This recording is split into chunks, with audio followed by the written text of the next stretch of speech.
Trilhas. Olá, sejam bem-vindos e bem-vindas a mais uma edição do Trilhas Podcast, segunda temporada. E para esse encontro eu convidei a Melody von Erler, criadora do site Repete Roupa e, obviamente, de vários outros projetos relacionados à moda, à música e à cultura pop em geral. O que é legal também falar foi como eu conheci o primeiro contato que eu tive com a Melody, né? Foi através da minha loja de disco de vinil no Instagram, La Música Rara, onde, obviamente, eu fico postando, né, os anúncios, os discos lá, e a gente começou a manter um papo, e eu percebi que o conteúdo que ela criava e que ela cria até hoje através do site Repete Roupa, é muito profundo.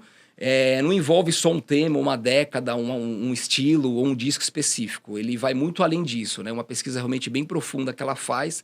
E acho que esse vai ser o mote da nossa conversa hoje, principalmente, né? Falar um pouco como você desenvolve esses releases, essa pesquisa que você faz, e também esse lance de você conseguir se controlar financeiramente para não explodir comprando muito disco e nem explodir também comprando muitas coisas em geral, até porque a gente tem contas e boletos para pagar, né? Então, assim, Melody, eu te agradeço, primeiramente, em participar aqui do Trilhas Podcast, nessa edição da segunda temporada, e a gente poder bater esse papo aí, firmeza, para que o pessoal conheça um pouco mais a sua história. Legal, Fê, muito obrigada por me chamar. Legal, show. Bom, primeiro assim, eu queria, para quem não sabe também, a Melody é professora, né? E ela também tem um viés muito forte, até pelos estudos também que ela realizou após isso, de moda e cultura em geral.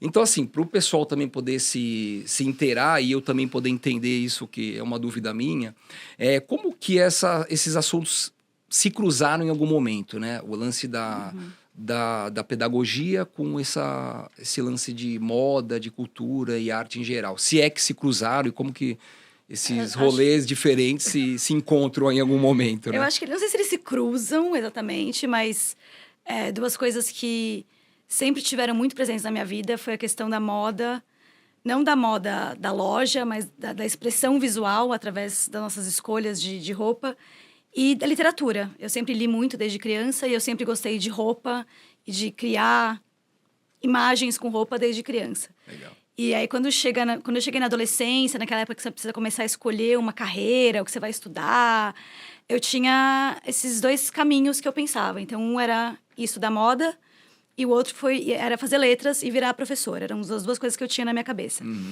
E aí, no fim, eu acabei escolhendo a letras por uma série de razões, porque a questão da moda, para mim, era um interesse que eu tinha pessoal, mas eu nunca tive um talento manual, vamos dizer assim, de fazer roupa, e não é uma coisa que me interessava. Eu gostava de montar looks, legal, mas a questão da construção da roupa e de vender roupa nunca me interessou tanto.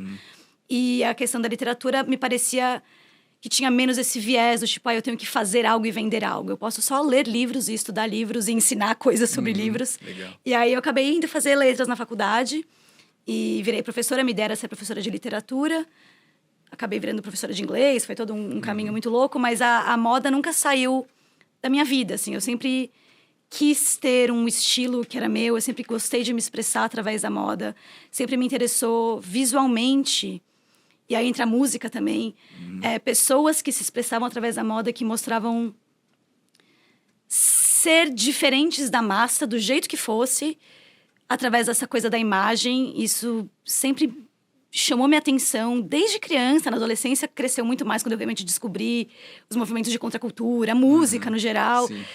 E foi continuando depois que eu fui me aprofundando mais. Aí eu entendi que essa questão da contracultura e do se expressar tem uma relação com a moda mainstream também. As coisas alimentam umas às outras. E isso tudo continuou na minha vida, né? Sempre foi uma coisa minha. E depois de mais velha, depois que eu já estava lecionando há muitos anos, eu falei, cara, tá na hora de eu procurar um conhecimento mais acadêmico sobre isso. Porque tudo que eu sabia era muito autodidata, assim, de ler coisas, ler revistas, ir atrás de coisa na internet. Graças a Deus, eu sou da época da internet, então sempre pesquisei muito. Mas chegou uma hora que eu falei, não, eu preciso, já que eu gosto tanto disso, eu preciso ter um pouquinho de base mais forte, sólida, assim. né? E aí eu fui fazer uma pós-graduação na área de moda, e comunicação e cultura, que foi o começo, assim, foi anos antes de eu fazer o Repete Roupa, mas foi o começo de uma ideia que viraria o Repete Roupa um dia. E o Repete Roupa também mistura isso, porque a questão da literatura também era uma coisa, eu sempre gostei muito de escrever. Inclusive, uma das minhas opções era jornalismo também, acabei indo para letras. E o Repete Roupa meio que juntou essas paixões. O escrever, o pesquisar coisas, o falar sobre moda e música. Então virou esse bem bolado. Essa miscelânea aí de informações, né? É importante você falar isso, porque assim, de qualquer forma, o estudo profundo de um determinado assunto que você se propõe a divagar e passar para um público maior é necessário, né? Não é só você, independente do canal ou da fonte que você busca, obviamente precisa ser uma fonte fidedigna, né? Mas é necessário você ter um tempo e para poder se debruçar em cima daquele tema, ou daquele assunto, do que for, para criar realmente um conteúdo mais profundo e certeiro, né? Direto ao assunto. E aí você comentou sobre os discos de vinil, a música em geral, também é um assunto muito, muito importante, porque isso acontece até hoje, sempre foi, né? A contracultura, ela acaba criando, talvez de uma forma indireta, a moda em si, né? Sim. E a gente sabe, eu conheço muito pouco sobre o tema, né? Acho até legal te chamar para poder falar um pouco mais, porque também vou ser um aluno seu aqui para poder conhecer um pouco mais sobre o tema. Mas aqui, assim, a gente sabe que moda, às vezes, é criada de uma forma aleatória, né?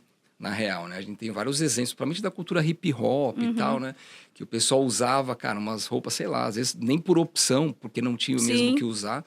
E aí as marcas grandes gritam, poxa, aquilo ali muito louco, né? A pessoa suga aquela ideia. E assim, acho que até hoje talvez seja isso. Com certeza. Né? Isso é muito interessante citar, porque é uma boa referência. Então, falando sobre o disco de vinil, assim, até pra gente poder começar esse assunto de música em si, a gente não vai falar só sobre isso, mas é importante falar. Como que a música entrou na sua vida? Tipo assim, aquela lembrança mais remota de você com o disco na mão, falando, nossa, aqui que você consegue se lembrar até hoje e que te marcou e que fez toda essa gama de possibilidades de você continuar pesquisando e criando conteúdo com relação à música em si mesmo. Eu acho que eu tive muita sorte, que eu cresci numa casa com... Meus pais sempre gostaram muito de música, coisas bem diferentes. Então, meu pai tem essa coisa dos anos 50, 60, ele era fã do Elvis, ele era fã dos Beach Boys. Eu ouvia muito essas músicas em casa. Meu pai tinha fitas cassete que ele gravava com as preferidas dele que a gente ouvia em viagens. Então tinha desde Creedence até ABBA, exato.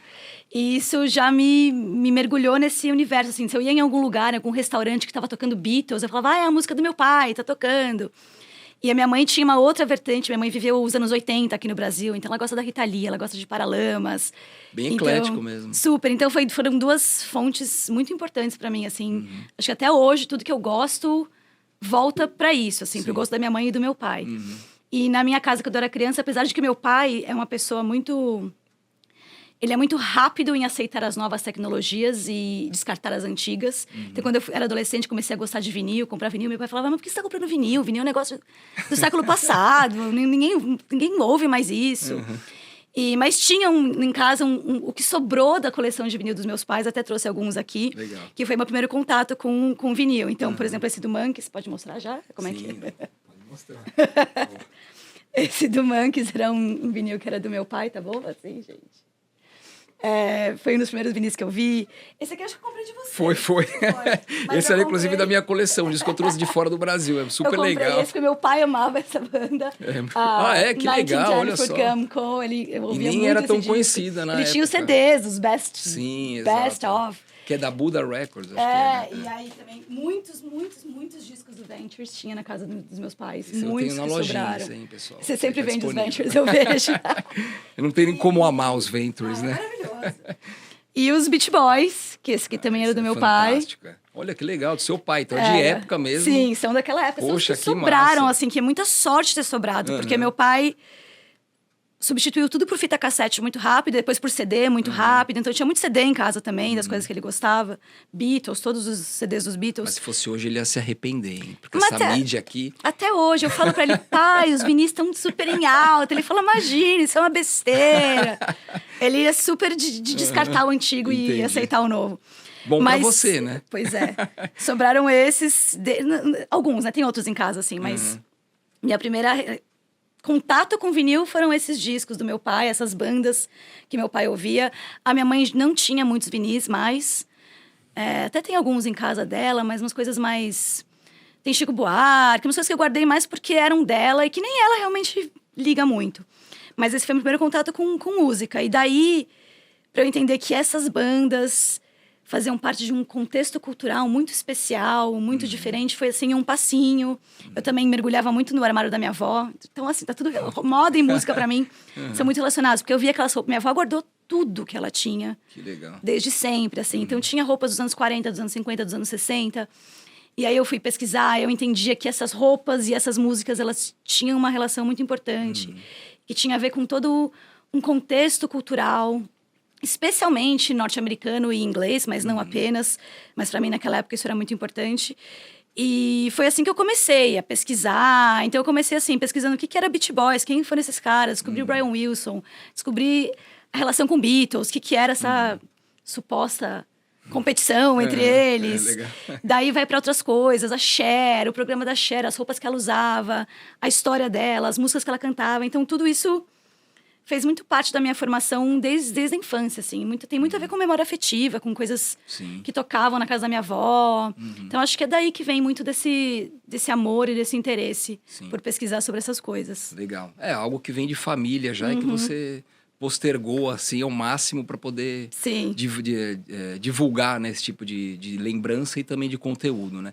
E desses projetos que você participou e participa, qual que é o que mais te marcou? Assim, tudo que você fez, que você falou, poxa, isso aqui deu certo, se eu quisesse, eu posso continuar, ou continuei, tipo, qual foi o estopim de você falar, poxa, isso aqui deu certo, eu quero continuar fazendo isso? Cara, o Repete Roupa foi muito importante pra mim, assim, no sentido de pegar essas coisas que eu gostava, de moda e de música e de filme, e colocar na internet, no mundo, e ver que tinha muita gente que se identificava com aquilo. Não apenas com gostar da mesma coisa, mas do jeito que eu falava. E isso acabou me abrindo muitas portas. Foi muito legal. Mais do que conseguir vários seguidores, ou, sei lá, ter gente na rua que me reconhece. Foi ver que tem gente que pensa de uma maneira que combina com o que eu penso e que acabou me puxando para coisas que foram além do Repete Roupa. Então, quando eu comecei o Repete Roupa, eu nem tinha redes sociais, eu nunca gostei de ter Instagram, Facebook, essas coisas. Isso foi que ano, Melody? Comecei o Repete Roupa em 2017. Tá. Eu tinha uma timeline na minha cabeça, assim, de coisas que aconteceriam que me mostrariam que eu tive sucesso. Então, na minha cabeça, eu pensei assim, se em 5 anos eu for chamada na Ana Maria Braga, significa que eu consegui. Eu fui chamada na Ana Maria Braga no primeiro ano do Repete Roupa. Que legal, cara. Então, você fala de projeto. Não é um projeto, assim, mas uma coisa que foi muito importante pra mim. Poxa, foi na Ana Maria Braga. Muito bom. E o Louro José falou que eu sou fera. O Louro José é verdadeiro, o original. Verdadeiro, primeiro, né? Então, o First Press. Exato. Então, isso pra mim é muito, muito legal, assim, uma coisa absurda. Mas ter sido convidada, eu dei palestras em faculdade. Eu fui no Senac, eu fui na FATEC, eu fui na Metodista. Eu fui palestrar Todo ano tem um movimento... Tem um movimento mundial que chama Fashion Revolution, que é um movimento que procura conscientizar as pessoas da questão da moda, do lixo que causa, da questão do trabalho escravo, né? Das mulheres que estão lá nesses bastidores e ninguém sabe quem são e que trabalham pra caralho. Pode falar palavrão? Desculpa. Fica à vontade. Estamos trocando uma ideia aqui e o pessoal, o público, também está interagindo com a gente, acompanhando a nossa linha de raciocínio. Então, mulheres que trabalham pra caralho, que a gente não sabe nem como que é esse trabalho e que ganham mal. Então, esse movimento Fashion Revolution é muito importante. Existe desde 2013, que foi um ano que teve uma fábrica em Bangladesh, que é um prédio chamado Rana Plaza, e esse prédio desmoronou. Era um prédio que tinha fábricas de várias marcas, Zara, H&M, Disney, Walmart. Todas essas marcas fabricavam suas roupas nesse prédio. E esse prédio, as autoridades já tinham avisado as marcas, esse prédio está prestes a cair, vocês precisam tirar os seus funcionários daí, todo mundo ignorou. O prédio desmoronou, um monte de gente morreu, tem gente até hoje na justiça buscando por essas marcas... como é que fala, gente, quando a marca tem que pagar algo de volta? Indenizar. Buscando essa indenização. E a partir desse ano criou-se esse movimento Fashion Revolution. Então eu fui palestrar no Fashion Revolution umas 3 vezes já. Super então importante.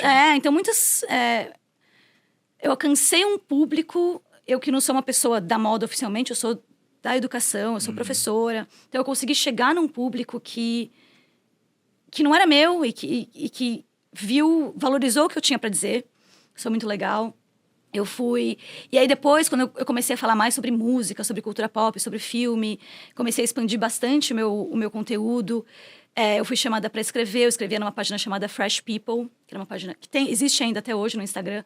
Uma página muito legal sobre contracultura, música alternativa, coisas que estão fora do mainstream. Eu dei 2 cursos no MIS, no Museu de Imagem do Som. Fiz um tour guiado na exposição da Tina Turner. Na semana que ela faleceu, que estava tendo a exposição lá, eles me chamaram para ir lá fazer o tour. Então, assim, muitas coisas muito legais aconteceram por causa do Repete Roupa. Essas são algumas que eu consigo lembrar, assim, de primeira. Esse pensamento ecológico sustentável é super importante nos dias de hoje. Tem também a ver com o mote inicial que eu comentei sobre a questão financeira de todo esse rolê, né? Porque nós, assim, como consumidores no mundo capitalista, querendo ou não, né? É isso que acontece. A gente tem que ter um mínimo de noção e conhecimento para poder saber, né? O que nós estamos comprando, o que a gente está deixando de comprar.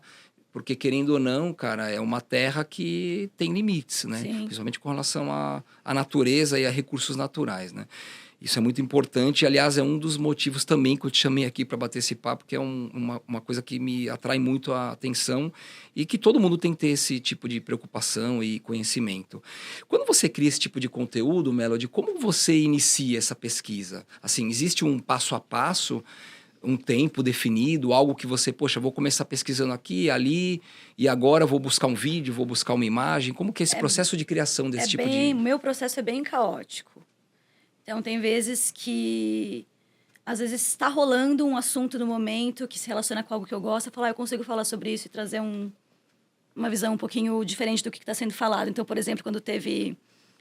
Alguns anos atrás, não sei se foi 2020, 2021... que teve no Met Gala a Kim Kardashian usando o vestido da Marilyn Monroe. Não sei se você lembra, se você chegou a acompanhar isso. Teve uma questão que teve um baile do Met, que a Kim Kardashian decidiu que ia usar um vestido da Marilyn Monroe, que estava num museu, que tinha sido feito sob medida para Marilyn Monroe. E aí tava todo mundo falando sobre isso. A Kim Kardashian pode ou não pode usar esse vestido. Esse vestido é uma peça de museu, é uma peça de arte, não deveria, blá, blá, blá, blá, blá. Então... Assim, Kim Kardashian não é nunca um assunto sobre o qual eu falaria, não me importo. Mas a questão do vestido, o que era esse vestido, como ele foi feito, onde ele foi feito. Do conceito, né? Ali do... Dessa ideia de um item que é um marco da cultura pop, da história do cinema, da história da cultura pop, pode ser simplesmente ressignificado e usado por uma bilionária numa festa porque ela decidiu o que quer, porque ela tem dinheiro e porque ela pode. Então, eu escrevi sobre isso. Então, nesse caso, foi um caso que deu para eu juntar algo que estava sendo falado no mundo da moda com algo que me interessava, que era a história dessa roupa, do estilista que fez a roupa. Então, às vezes, acontece isso. Mas, no geral, é muito caótico, assim. Eu penso, tem um assunto legal, sei lá, queria falar sobre uma música da Cyndi Lauper. Até trouxe o disco da Cyndi Lauper aí. Não tinha ninguém falando sobre a Cyndi Lauper. Ela não tinha feito nada especial recentemente. Mas eu quis falar porque eu quis falar. E aí, o que eu vou falar sobre ela? O que eu posso trazer que, sei lá, seja interessante? E é muito uma questão pessoal, assim, eu gosto disso, eu gosto dessa pessoa, dessa artista, dessa música, do jeito que ela se veste. A Cyndi Lauper só usava roupa de brechó, nos anos 80 ela trabalhava num brechó antes de explodir.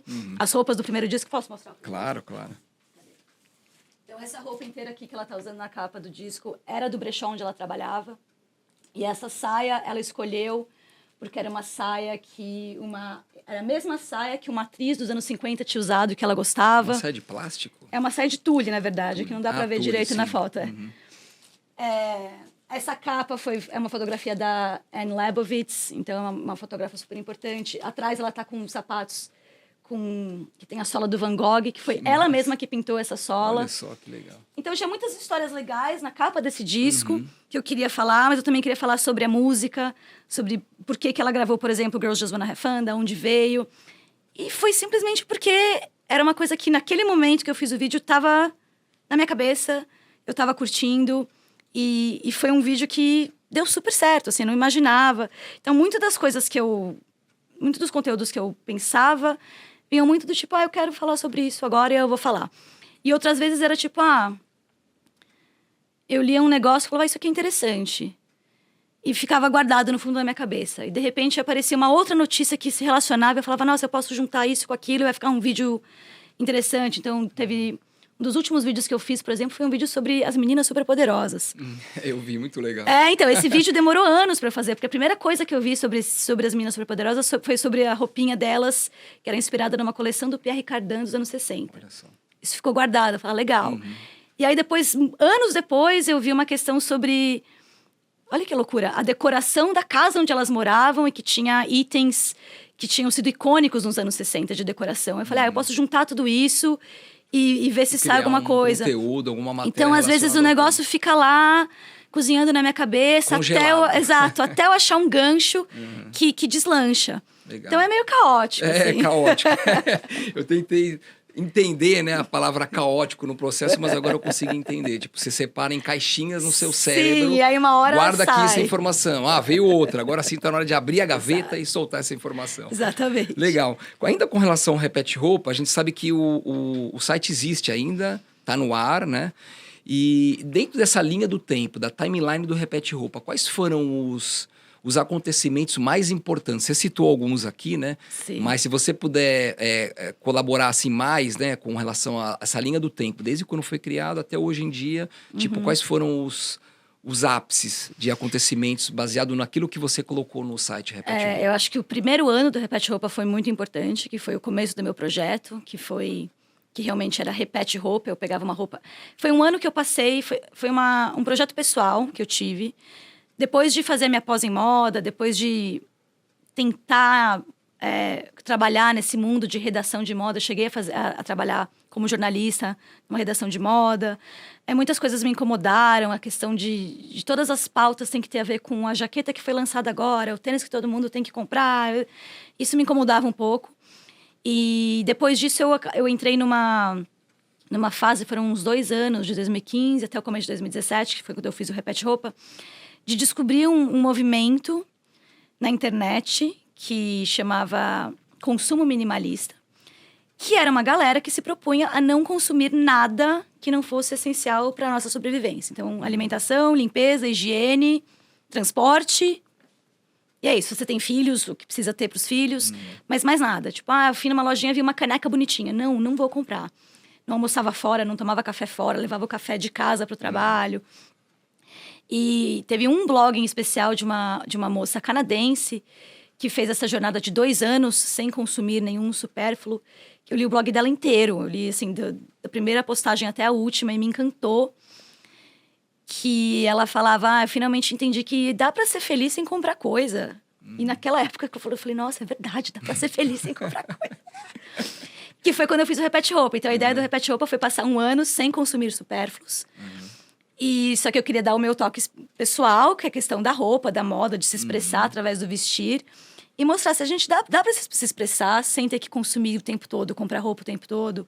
Com o que a gente tem em casa, a gente tem... Né, todo mundo tem uma seleção de roupas que a gente já escolheu, já comprou, já tá na nossa casa. Então, a ideia do Repete Roupa o primeiro ano era eu pegar uma roupa do meu armário e eu usava de segunda a domingo, cada dia de um jeito diferente. E passei 1 ano fazendo isso. Então, esse primeiro ano foi muito importante. Essa ideia de usar a mesma roupa a semana toda, que parece tão básica, assim, para mim hoje em dia, mas na época não era. Teve uma repercussão, uma resposta que eu não imaginava. Foi muito legal. Então, teve muita gente fazendo o desafio, mandando as fotos para mim. Olha, usei a mesma roupa a semana toda. Ninguém falou nada, ninguém nem percebeu. Então, esse primeiro ano foi muito importante. Que foi o ano que eu me estabeleci na internet, assim. Que eu virei uma pessoa que tinha algo a dizer que não estava sendo dito ainda. A internet, o Instagram naquela época estava bem diferente do que hoje em dia também. Então, o primeiro ano foi muito importante. No segundo ano, no comecinho do segundo ano, foi quando eu fui chamada Ana Maria Braga. Foi incrível. Deixa eu pensar que outros momentos importantes teve. Teve muitas entrevistas que eu fiz, podcasts que eu participei. Participei de um podcast na Band, que foi muito legal. Quando eu comecei a ser chamada para dar palestras em faculdades, então 2017, 18, 19. E essas palestras eram sobre moda? Sobre moda, então eu dei palestras principalmente sobre a questão de moda e sociedade, como é que as nossas escolhas de compra e de estilo afetam a sociedade no geral. Então aquilo que eu falei no começo, desse trabalho que está nos bastidores que a gente não vê, quem é que faz a roupa, quanto ganha, do que é feito, para onde vai depois que a gente desapega. Isso foi muito interessante. Depois, quando eu comecei a ser chamada para escrever em outros sites, em outros veículos, foi muito legal também. 2020, o ano da pandemia, foi um ano importante para o Repete Roupa, porque foi o ano que eu consegui... Que foi o ano também que o Instagram começou a virar muito vídeo, né? Até então era texto e foto, que era bem mais... Não tinha o Reels, né? Acho que ainda não tinha, foi no 2020 que o Reels desengatou, assim. Foi quando eu comecei a fazer esses conteúdos de vídeo, que para mim foi muito importante. Eu nunca tinha trabalhado com vídeo antes, eu não sabia editar um vídeo. Foi tudo, fui aprendendo conforme eu fui fazendo. E essa edição você faz 100%? Eu faço 100% eu, sou tudo eu. A captação do vídeo, o roteiro, a edição, sou tudo eu. É um assunto importante, pessoal, assim, a descrição, o link dos sites que nós estamos falando aqui está na descrição do vídeo, tá? Vocês podem aí, devem, né, pesquisar para poder entender um pouco mais esse conteúdo, sem querer te cortar. Então foi isso, 2020 foi importante porque eu comecei a fazer esse conteúdo de vídeo, eu entendi que eu tinha um jeito de me comunicar por vídeo também, que não era... Porque a questão do Instagram, especialmente, é você conseguir fazer uma coisa que é num formato bem fechadinho, que é vídeo de Instagram, mas você conseguir fazer de um jeito que é seu. Que eu acho que é isso que traz o público, né? E eu não tinha esse know-how, eu não achava que eu ia conseguir. Pra mim, a questão era texto, eu gostava de escrever, eu queria que me lessem. Vídeo, pra mim, era um negócio que não era. E deu certo, e eu vi que eu tinha uma linguagem também. Ai, meu Deus. Eu tinha uma linguagem de vídeo que funcionava. Isso foi muito importante. Depois... O vídeo é mais impulsionado também pela própria ferramenta. Então, hoje em querendo dia ou não, né? Mesmo Precisa... você indo contra, você é obrigado a ter o vídeo Você para precisa poder, sei lá, fazer. descrever melhor aquilo que você está querendo fazer, mas é uma etapa essencial de todo o processo de mídia social, né? Felizmente, mas ou felizmente, né? Mas é algo... E aí você falou sobre o Instagram, uma coisa também que me chamou muito a atenção, que é algo recente. Antes de entrar na pergunta, primeiro assim, quantos seguidores você atingiu pela sua página do Instagram? O máximo que eu tive foi 102 mil. Tá. Foi o meu E aí ápice. você decidiu, tipo, parar de colocar conteúdo no Instagram e como foi essa decisão e o porquê? Cara, foi uma decisão que pareceu muito repentina, eu acho, para quem me acompanhava, mas foi uma decisão que já estava na minha cabeça fazia uns anos. Então, eu parei de fazer esse tipo de conteúdo em 2024, ano passado, oficialmente, mas eu já estava fazendo uns 4, 6 meses, quase, alimentando muito pouco. Eu já estava bem insatisfeita desde antes. E a questão do Instagram é que é muito legal quando você alcança um público e você tem gente que entende o que você está propondo e que quer conversar e trocar ideias sobre aquilo. Mas o Instagram é uma plataforma que ela é constante, ela exige um trabalho seu constante.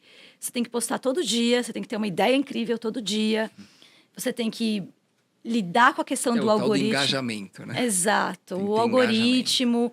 E aquilo começou a me cansar muito. Ninguém tem tanta coisa para falar, ninguém tem coisa para falar todo dia, todo dia. É impossível. É impossível. Aquilo começa a te exaurir, a cabeça fica cansada, você fica insatisfeito com o que você mesmo está fazendo. Isso começou a me cansar muito. A questão de você... Por um lado, é muito legal, você alcança muita gente. Quando o vídeo vai bem, quando ele viraliza, quando ele alcança um monte de gente, é muito legal. Tem aquela questão da dopamina, tipo, nossa, quanta gente dando like, comentando, é muito legal. Mas, inevitavelmente, vai chegar em gente que não é o seu público. Não é o seu público-alvo. E vai ter gente comentando merda, falando coisas que você fala, cara, essa pessoa realmente não entendeu nada do que eu tô propondo. E por mais que você tente... É impossível não deixar aquilo começar a mexer com a sua cabeça, a autoestima fica terrível. E aí você tá acostumado a ter vídeos que tem, sei lá, 50 mil, 100 mil visualizações. No dia que tem um que tem 10 mil, que já é gente pra caramba. Você fala, nossa, eu sou um fracasso. Só 10 mil pessoas viram meu vídeo. E eu falei, cara, eu não aguento mais isso, não faz sentido. E esses vídeos que eu fazia, assim, tinha vídeo que eu ficava 8, 9, 10 horas editando. Era muito cansativo. Eu tenho meu trampo, eu dou aula, então eu não vivia só disso. Eu não queria viver de publi, então não era uma coisa que eu podia simplesmente largar a minha vida e falar, não, vou viver do Instagram, vou fazer publi pra caramba, vou ganhar um dinheiro. Não, era um negócio que eu fazia por amor, digamos assim, mas que uma hora você tá exausto. Sim. Na verdade, assim, você tem amor pelo conteúdo, mas não pelo formato que o canal propõe que você trabalha, entendeu? Exatamente. Isso é muito complexo porque qualquer mídia social hoje em dia, nenhuma é direcionada, Talvez, obviamente, exista alguns que são bem direcionadas. Mas quanto mais ampla ela se torna, menos direcionado ela é. Né? Então, infelizmente, é isso, né?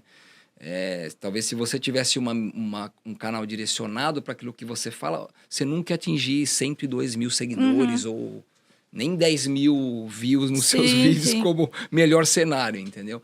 E foi na minha opinião, foi uma decisão bem corajosa. Eu vou usar a palavra certa, acho que essa palavra e tá certo, né? O importante é você ser feliz e você conseguir pagar suas contas e tocar sua vida, que inclusive tem a ver com a próxima pergunta aqui, né? Que é essa questão do planejamento financeiro, que você elaborou mensalmente. Dá para falar um pouquinho mais de como você chegou nesse conceito e do que se trata? Né? Então isso foi quando eu comecei o Repete Roupa nesse primeiro ano, que eu tive esse ano sem consumir supérfluos. E o que me fez fazer esse projeto foi uma série de coisas. Primeiro, essa insatisfação com esse mundo da moda que só falava de consumir. Eu queria ter essa outra vertente. E, na verdade, aconteceram várias coisas pessoais na minha vida. Eu dava aula em 2 escolas, eu fui demitida das 2. E eu até consegui uma outra escola, mas eu dar muito menos aula, ganhar muito menos. Eu falei, cara, eu vou ter que conseguir remanejar minha vida com essa grana que vai entrar agora. E foi aí que eu decidi fazer. Eu já estava inspirada por essa questão do consumo minimalista que eu estava lendo. Eu falei, bom, agora é a hora de eu colocar isso em prática. Então, primeiro eu fiz essa lista. Eu falei, bom, eu não tenho mais dinheiro para nada. Durante um ano eu não ia poder gastar com nada mesmo. Então, eu fiz uma lista. O que eu preciso? O que são as coisas que eu gasto mensalmente, que são essenciais, que eu não vou abrir mão. Então, essas pessoas que eu li na internet, desse movimento de consumo minimalista, elas realmente abriram mão de tudo. Era só alimentação, higiene e limpeza. Era só isso. Eu não consegui ser assim. Eu falava, bom, o meu streaming eu vou pagar, porque eu preciso ver uma sériezinha de vez em quando. A minha cerveja no bar eu vou continuar tendo, porque eu não consigo abrir mão. Então, eu fiz uma lista do que era essencial e do que eram meus gastos que eu não abria mão. Eu fiz uma segunda lista com tudo que ia ser proibido. Coisas que eu já tinha, como roupas, por exemplo, coisas de cozinha, coisas de casa, essas coisas tudo que eu já tinha. E coisas essas, por exemplo, eu passei um ano sem ir ao cinema. Falei, não, cinema pra mim eu não preciso. Eu vou pagar meu streaming e eu vou baixar coisas na internet. E eu não vou ao cinema, eu achava cinema caro. Eu tirei. Comprar livro, eu fiquei um ano sem comprar livro. Eu sou professora, eu sou formada em letras. Mas eu tinha um Kindle, eu falava, vou baixar os livros piratas na internet. Pode falar de pirataria, gente? Não, e o Kindle é mais barato também. Mesmo não sendo pirata, é o ultra mais barato. Sim, uma vez você tem o Kindle e você baixa os livros. Quando você acha os caminhos de baixar os livros ali de graça, eu achava tudo online.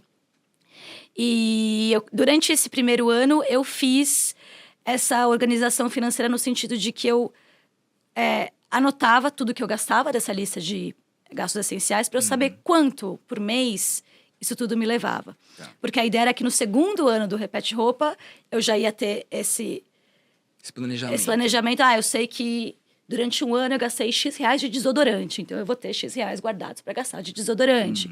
Eu sei que eu gastei X reais com cerveja, então vai ser X reais. No fim, eu acabei não dando continuidade tão minuciosamente, aí só vou gastar X reais com desodorante, porque minhas prioridades acabaram mudando, eu comecei a dar mais aulas, meus gastos mudaram, mudei de casa, enfim. Mas até hoje, muito desse mapeamento que eu fiz no primeiro ano do Repete Roupa ainda me serve muito bem. Inclusive, é por isso que, conforme os anos foram passando e eu fui continuando todo ano, durante 8 anos eu fazia essa lista. 1º de janeiro era a minha lista de coisas que eu vou poder comprar durante o ano. Então, o primeiro ano era só o básico. No segundo ano, por exemplo, eu voltei a incluir os vinis. Não, vinil é um negócio que eu consigo. Eu tenho a grana, não estou gastando com mais nada, não compro roupa. Vinil eu vou me permitir comprar. Isso eu faço até hoje. Eu parei de fazer essas listas esse ano. Foi o primeiro ano, desde 2017, que eu não fiz uma lista de gastos permitidos do ano. Porque agora eu acho que eu já tenho um conhecimento muito bem consolidado, né? Do que eu preciso, do que eu gosto, do que eu gasto. Então, eu consigo já manejar de uma maneira mais intuitiva. Mas no começo foi bem certinho, bem reguladinho. Como se fosse um budget pessoal, né? Exato, da isso. sua vida, né? E é engraçado porque qualquer empresa faz isso, né? Você fala, eu tenho uma liberdade maior em mexer. Geralmente as empresas não têm aquilo e ponto final. E elas também fazem isso por um histórico de gasto, de investimento, de receita, por aí vai. Então, nada mais é do que você pegar aquilo que a gente aprende no mercado corporativo. Exato, e aplicar. Assim, e aplicar na vida pessoal. Muito bacana. E falando um pouco com relação, já que você citou os vinis, né? Tem algum estilo musical ou algum artista que você mais curte, assim, tipo... Que pergunta É difícil. difícil, é difícil. Se fizesse pra mim, não sei, Cara, o que eu falaria, viu? eu tenho bandas que são importantes pra mim. Por exemplo, os Beach Boys, que é uma banda que meu pai escutava e que pra mim é uma das minhas preferidas da vida. Qual o melhor disco do Beach Boys, na sua opinião?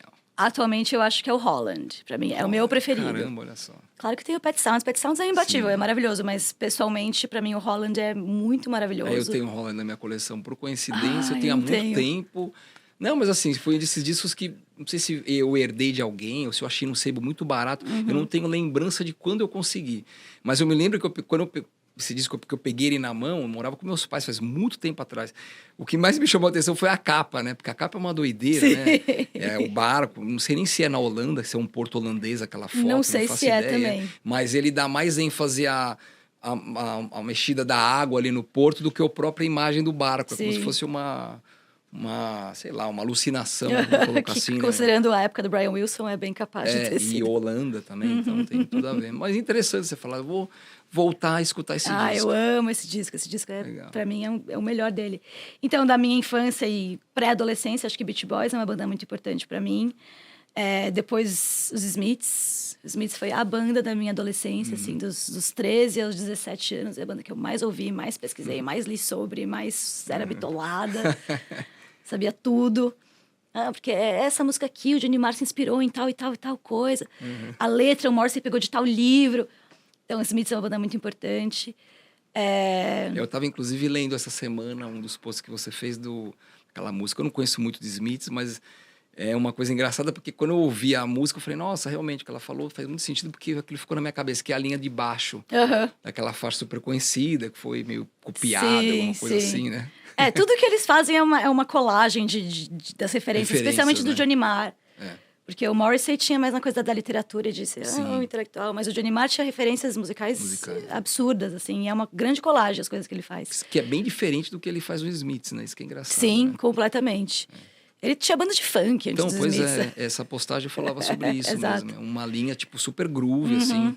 Uma baita batida. Até pra galera que faz back-to-back ali no toca-disco usar, né? Sim. Muito legal, E que mais? Smiths, depois os The Cure na mesma época, assim, foi uma banda que eu gostei muito também, que eu ouvia muito. A Amy Winehouse, mais recentemente, foi uma pessoa que foi minha juventude, assim, então foi a primeira artista que eu acompanhei enquanto ela estava lançando disco. Porque eu era sempre assim, tipo, eu gosto dos Smiths, do que passado, acabou. né? Até coisas dos anos 90 que eu gostava de Britpop. Eu peguei o fim, assim. Então, pra mim, era tudo meio... Eu tava descobrindo coisas que tinham passado. A Amy foi uma coisa que eu vi nascendo e acompanhei junto e via Isso o ápice e o faz muita diferença, declínio. é incrível, né? É muito legal você poder muito louco, acompanhar não só a vida da pessoa, né? Mas você entende o porquê ela faz aquelas músicas, você vai acompanhando. Então, a Amy foi muito importante pra Não, mim. é evolução, né? De lançamento de disco, de Exato. faixa, de show, de DVD, por aí vai, né? O Bowie, claro, o Bowie pra quem não é, né? Mas o Bowie, sempre, desde que eu era criança, foi muito, muito importante. A Madonna. Sim. Madonna, pra mim, do pop, ela é... Realmente, ela é a Madonna, ela é absurda. Eu acho que são alguns artistas... Tem muito mais, né? Mas assim, que eu consigo pensar difícil, agora. é muita coisa. Do punk, The Clash, eu gosto muito. O punk foi um movimento muito importante pra mim também. Todos os movimentos de contracultura me afetaram muito, assim. Desde os meus 11, 12 anos, quando eu descobri o movimento hippie. E depois que eu fui avançando, o punk, o mod. Então, o The Jam, por exemplo, é uma banda Legal. que não pode faltar. Acho que que eu consigo lembrar, assim, são essas. Sim. É interessante você falar essa lembrança de adolescência, né? Juventude, de você participar de alguma coisa que está acontecendo ali, isso é incrível, né? É importante. Eu me lembro muito assim, eu peguei o grunge, né? Nos anos 90, início dos anos 90, cara, eu tava assim, tipo, no auge da adolescência. E era engraçado porque quando você vive aquilo no momento, você não tem ideia da magnitude que aquilo pode se tornar. Hoje em dia eu vejo essas postagens, e mesmo eu tenho muita fita de VHS em casa, porque na época não tinha DVD, né? E eu sempre tive um videocassete com opção de gravar, então assim, eu gravava coisa pra cacete que passava e ficava revendo, meio bitolado, meio doido. E eu me lembro do momento que eu gravava aquilo, sabe? Tipo, me lembro de algumas... E aí você vê hoje em dia e fala, cara, isso mudou tudo, sabe? Tanta coisa que... É engraçado que naquele momento você não tem essa percepção, né? Em algumas situações, inclusive, eu falo até do próprio Nirvana. Eu era um pouco contra. Eu falei, não quero mais ouvir Nirvana. Uma porcaria, ficar tocando toda hora na rádio. Cara, quem dera existir um Nirvana hoje em dia, entendeu? Tipo, completamente subestimado na minha cabeça, porque aquele estourou. Não, vou passar para a próxima fase. O que o Kurt Cobain ouvia? Os caras do Sonic Youth que empurraram o Nirvana para a gravadora.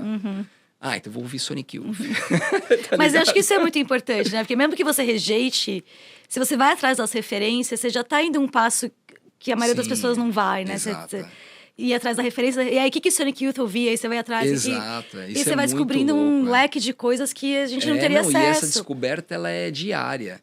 Tem até até completamente fora da pauta, mas uma parada que eu me lembrei. Eu gosto muito do movimento punk nova-iorquino, que é o início de tudo, mas não vamos entrar nessa discussão aqui, né? Deixa pra uma outra conversa. Mas o Richard Hell, pra mim, tipo, é um ícone. Amo. Um ícone em todos os sentidos. De pessoa, de homem, de roupa, de poesia. Tanto que ele não era músico, ele era poeta. Sim. Foi aí que ele saiu fora e falou, cara, não quero... Tem, inclusive, um filme que chama... Geração Vazia, Black Generation. Não, Geração Punk, acho que é. Que mostra bem isso. Tipo, ele tocando, ele larga o instrumento, sai, não quero fazer isso, não sei o quê. E nesse rolê do Richard Hell, ele tem a música Blank Generation, que na verdade, não vou falar que é um plágio, pelo amor de Deus, falar que o Richard Hell plagiou alguém, mas ele pegou uma faixa, não sei se você sabe disso, do movimento bebop, jazz, lá de trás dos beatniks. E tem uma música que chama Beat Generation, e que é basicamente idêntica. E eu não sabia disso, sabia disso, tipo, sei lá, 3 meses atrás. Eu tava num garimpo, encontrei uma caixa, um box. Acho que até você comentou uma hora que eu postei lá. Isso eu não vou vender, peguei pra mim, né? Mas é um box que traça toda a cultura musical dos beatniks, o que eles escutavam. E, inclusive, Nossa, tem que da alguma... hora. É muito louco. Tem algumas faixas que eles falam no meio das músicas. Inclusive, tem entrevista com os beatniks nos anos 50. Nossa, sabe? que incrível. Sei lá, um jornal X que falou, pô... Estamos falando muito desses caras, vamos ver o que tá pegando. Foram lá e aí a primeira faixa que abre, porque é um box de acho que são 3 ou 4 CDs, é a Beat Generation. E aí eu escutei e falei, nossa, é igualzinho o Blank Generation. E faz muito sentido, porque o Richard Hell, ele se dizia beatnik, mesmo estando completamente fora, out of time, né, de todo esse rolê, mas ele... Querendo ou não, o beat, o movimento hippie do início e o punk tem muito a ver. Tem muito a ver, né? sim. Tem muito a ver, que é o papo que a gente está tendo aqui, entendeu?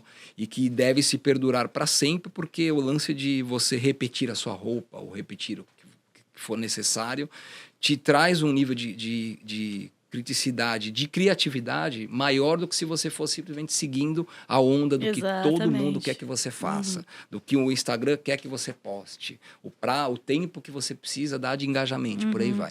Então, até reforço que muito corajosa a sua atitude em sair da rede, né? E nem por isso deixar de fazer o conteúdo que você cria até hoje e até...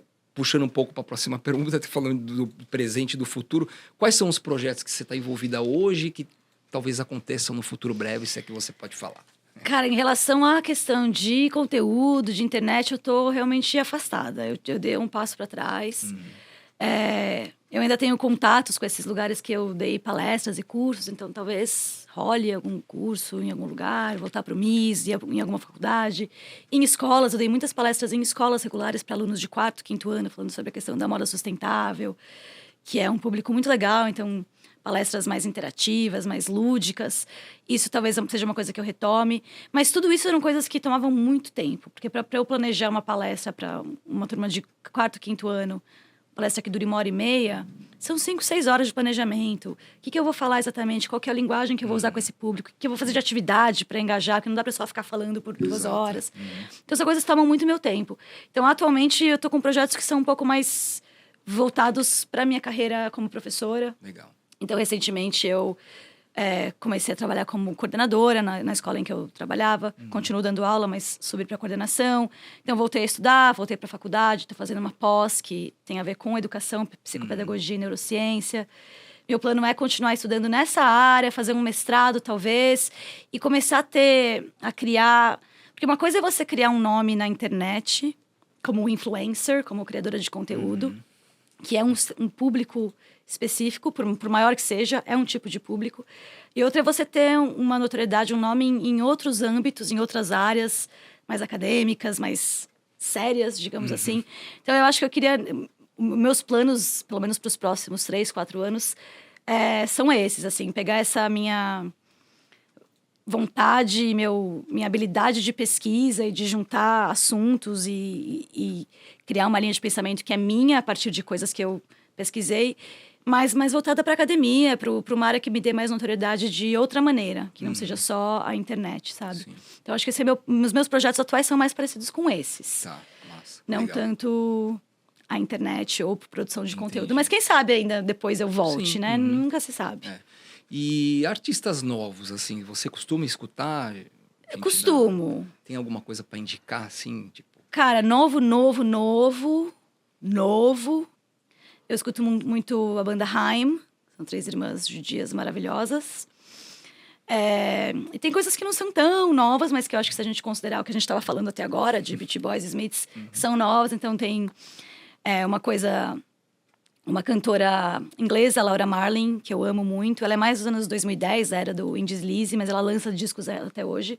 É uma cantora que eu acho absurda, assim. Ela é muito subestimada, não consigo entender porque ela não estourou como outras estouraram. Ela é tipo uma Joni Mitchell atual. Olha só. Eu acho ela, assim, ímpar. Tem uma banda que eu ouvi muito também na época de 2010, assim, mas que eu voltei a ouvir recentemente, que é Dr. Dog, uma da indie da Filadélfia, que eu amo.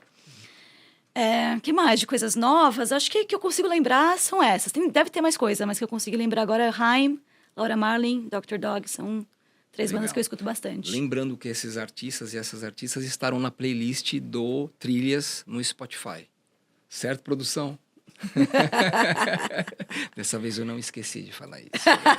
A Melody trouxe vários discos aqui. A gente acabou nem falando sobre muitos, né? Mas vamos lá. Tem um aqui que me chamou muita atenção, né? Obviamente. Outro aqui, nossa. Eu peguei meus... uma oferta para comprar esse disco aqui, né? Cara, disco aqui é maravilhoso. esse disco é ótimo. Poxa, maravilhoso, ó. London Calling, Necessário, disco de cabeceira. Quer falar um pouco sobre ele? O que eu posso falar? É um puta disco. Você ama. E edição nacional, né? Eu nem lembro mais, eu não sei, faz tempo que eu tenho esse aí. É edição nacional. O London Calling foi um dos primeiros CDs que eu comprei na adolescência. Novinho. Eu tenho ele em CD, não tenho no vinil. O vinil, já tive depois um compacto com a mesma capa, mas eu acabei vendendo. Mas é um disco necessário, lindo. Esse disco é maravilhoso. E eu, quando eu tinha o CD na adolescência, eu ficava ouvindo, lendo o encarte, que tinha todas as letras. Era sonho. E foi uma banda que foi muito importante para mim, a questão visual, assim, né? O look. Eu tenho, inclusive, texto sobre o estilo do Joe Strummer, que mistura a coisa punk com rockabilly, com uma coisa mais americana que ele curtia. Inclusive o corte de cabelo dele, corte né? de cabelo, exato. Ele começou a usar moicano, mas nem ele usava topetinho, total. Muito legal, mas é a marca deles, né? Sim. Não tem nem como falar o Amy. A Amy. Muito legal. Esse disco meu cachorro comeu.